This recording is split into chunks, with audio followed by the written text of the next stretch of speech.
This is my robot, and today I'm going to walk you through the process of building a map of a section of the house.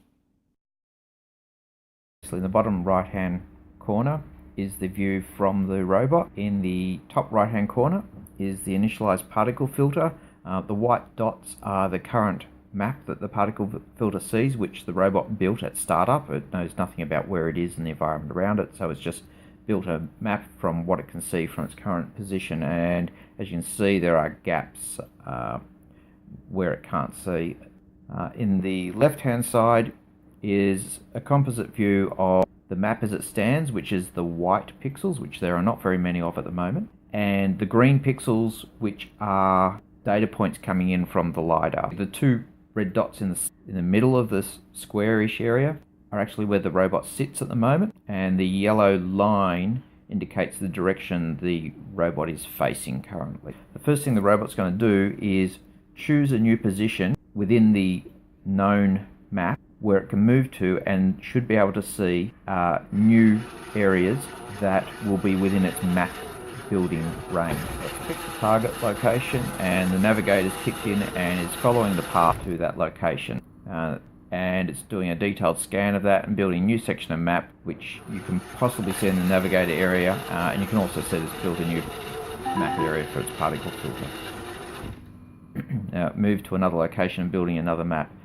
So what you'll notice about the particle filter is that it never sees the entire mapped space of the world. It won't really become apparent while it's still in this room, but the particle filter just sees what it saw at the last local map that it built, whereas in the navigator pane, that's the aggregated map that it builds over a period of time. So now it's going to head out of this room and into the hallway, and it'll be particularly apparent once it goes out there and builds its first map out there that the particle filter can only see the hallway now, and of course the view back through the doorway, whereas the navigator sees the entire map built thus far. So it's still looking for new targets where it can move to extend its map without moving outside of its map. And at this point the particle filter, as you can see, can only see the hallway, nothing else, whereas the navigator sees the whole world that it's explored so far. As the robot pops around the corner here, the particle filter's got a lot of points that don't match the map, so it's stopped short of its target to build a map so that it doesn't become lost.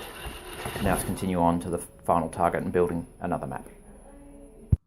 So there's a few constraints here, one of which is that I don't allow building map more than about 2 meters ahead of where it is.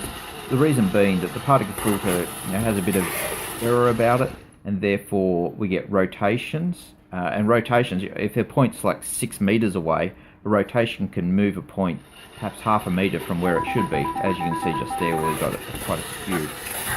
So we only allow building a map relatively close to where the robot currently stands. So while the LiDAR can actually see the end of the hallway, the map doesn't actually have any data about the end of the hallway at this point near the door. So as it moves closer to that, it'll start fleshing that out.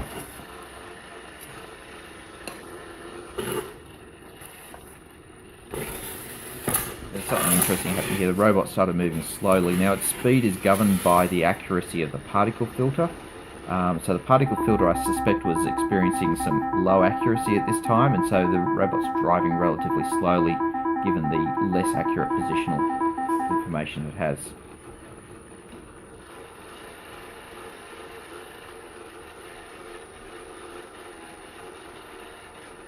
This is abnormally slow, but I'm assuming that there's a lack of good data, positional data.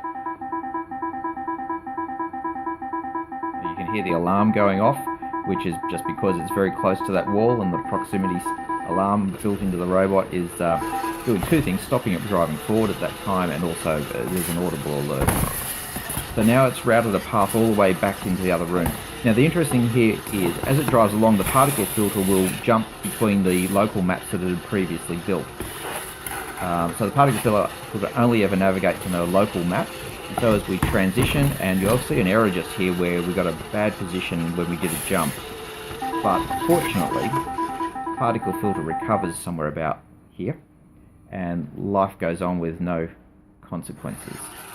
I'm doing rapid transitions between particle filter maps while the robot's still moving, and I think that's how that error occurred, which is something obvious I'm going to have to address.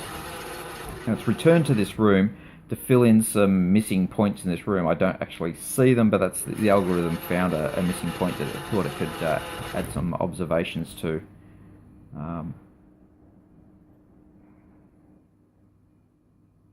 And this is the final move. It is returning to where it started from.